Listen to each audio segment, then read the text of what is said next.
I definitely got duped. I decided to make some strawberry cheesecake cookies, and the picture on the recipe, which was the reason that I picked this recipe in the first place, was completely impossible to actually execute based on how it was written. So although these cookies actually turned out pretty tasty, they're not really that cute, and I'm a little bit disappointed in that. I wish people would not misrepresent the food that they make. First, you're going to prepare your cheesecake filling by beating 4 ounces of cream cheese, 2 tablespoons of granulated sugar, a teaspoon of vanilla extract, and 1/4 cup of strawberry jam. Once that's nice and smooth, cover it and refrigerate it. Next, we'll make the cookie dough. In a large bowl, beat 1/2 cup of unsalted butter, 1/2 cup of granulated sugar, and 1/2 cup of brown sugar until it's light and fluffy. Add in 1 large egg and 1 teaspoon of vanilla extract, mixing until well combined. From there, we'll combine our dry ingredients. So in a separate bowl, whisk together 1 3/4 cups of all-purpose flour, 1/2 teaspoon of baking soda, 1/4 teaspoon of baking powder, and 1/4 teaspoon of salt. And then gradually add your dry ingredients to your wet ingredients until a soft dough forms. From there, fold in the crushed freeze-dried strawberries, and then make sure to chill the dough for about 30 minutes. Scoop some dough out, kind of flatten it, and then add a little bit of that cheesecake filling in the center. Then top it with another tablespoon of flattened dough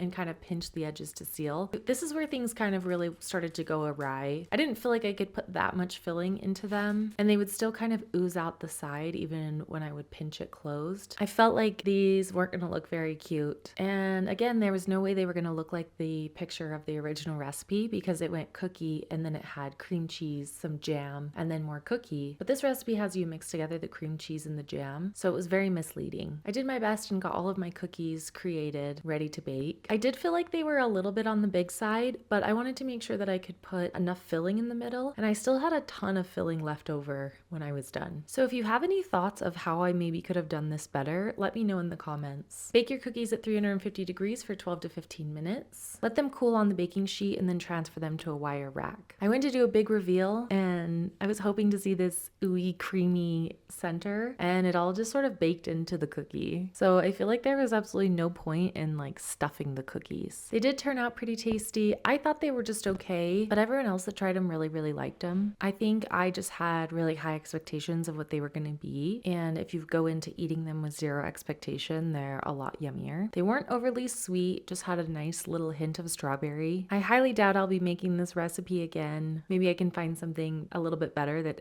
actually is stuffed, or maybe that's just not possible. I don't know. We'll find out in the future. So thank you so much for watching. Make sure that you like and subscribe, and we'll see you on the next video.